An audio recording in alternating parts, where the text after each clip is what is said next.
Hello friends, अव्यय क्या हैं, अव्यय कितने प्रकार के होते हैं और अव्ययों को पहचानने की ट्रिक क्या है, इस पे आज हम चर्चा करेंगे। अव्यय को ही आविकारी शब्द कहते हैं। अव्यय को क्या कहते हैं? आविकारी शब्द। तो आविकारी शब्द वे शब्द होते हैं जिनके प्रयोग से संज्ञा, वचन, कारक, लिंग आदि पर कोई भी प्रभाव नहीं पड़ता है। तो अव्यय के कितने प्रकार होते हैं, यह आपसे पूछ सकता है कि आविकारी शब्दों के कितने प्रकार होते हैं। तो कितने प्रकार होते हैं? 4 प्रकार होते हैं। क्रिया विशेषण, संबंध बोधक, समुच्चय बोधक, विस्मयादि बोधक। आप एक एक पर विशेष चर्चा करेंगे और उनको पहचानने की ट्रिक भी सीखेंगे। अव्यय क्या है? जिन शब्दों के ऊपर लिंग, वचन, कारक, काल आदि का प्रभाव नहीं पड़ता है उसे अव्यय कहते हैं। अव्यय को ही आविकारी शब्द कहते हैं, हम सिर्फ चर्चा कर चुके हैं। अब पहला उसमें है क्रिया विशेषण। तो क्रिया विशेषण क्या होते हैं? वे अविकारी शब्द जो क्रिया के विशेषता को प्रकट करते हैं, क्रिया विशेषण कहलाते हैं। पहचान की कैसे है? इनको हम कैसे पहचानेंगे? तो शब्द में हम कैसे, किस प्रकार, ये शब्द उसमें नहीं आएंगे, लेकिन हम वाक्य में कैसे, किस प्रकार शब्द का प्रयोग करके उसका अर्थ निकालने की कोशिश करेंगे, तो वहां पर हम क्रिया विशेषण को पहचान सकते हैं। कैसे? आइए उदाहरण देखते हैं। पहचान हमने आपको बताया है कैसे और किस प्रकार। इसको इसमें वाक्य में नहीं दिया है कैसे किस प्रकार, इसको हम यूज करेंगे तब जान पाएंगे। जैसे पहला है गाड़ी प्लेटफॉर्म पर अचानक आ गई। तो यहाँ हम लगाएंगे कैसे आ गई।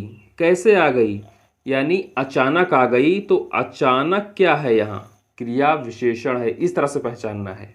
लड़की धीरे धीरे चलती है। तो लड़की कैसे चलती है? कैसे चलती है? धीरे धीरे चलती है। तो ये धीरे धीरे क्या है? क्रिया विशेषण है। मैं उस लड़की से भली भांति परिचित हूँ। किस प्रकार परिचित हूँ? किस प्रकार परिचित हूँ? भली भांति परिचित हूँ। तो ये भली भांति क्या है? क्रिया विशेषण है। आपको इस तरह से पहचानना है। वाक्य हमेशा पूछता है एग्जाम में, आपको एक वाक्य दिया रहेगा, बताइए इसमें कौन सा क्रिया विशेषण का शब्द है। तो आप इस तरह से कैसे और किस प्रकार के शब्दों का प्रयोग करके क्रिया विशेषण को आराम से निकाल सकते हैं। जैसे इस वाक्य में क्या है? भली भांति क्रिया विशेषण है, इसमें धीरे धीरे क्रिया विशेषण है और इसमें अचानक क्रिया विशेषण है। अगला है समुच्चय बोधक। समुच्चय बोधक क्या होता है? जब कोई अव्यय दो शब्दों वाक्यांशों को जोड़ता है। शब्दों या वाक्यांशों को जोड़ता है, ठीक है। पहचान से क्या है? किसी भी शब्द में आ जाए, वाक्य में आ जाए, और, किंतु, परंतु, लेकिन, अथवा, इसलिए, अतः, क्योंकि, ताकि, यद्यपि, तथापि, चाहे, अगर, मानो, यानी आदि। अगर ऐसे शब्द आ जाते हैं जो दो वाक्यों को जोड़ते हैं तो वहां पे हमेशा क्या होगा? समुच्चय बोधक अव्यय होगा।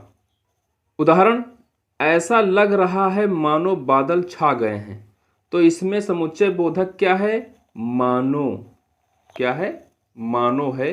बीवी आई और शौहर चल दिए। तो इसमें समुच्चय बोधक क्या है?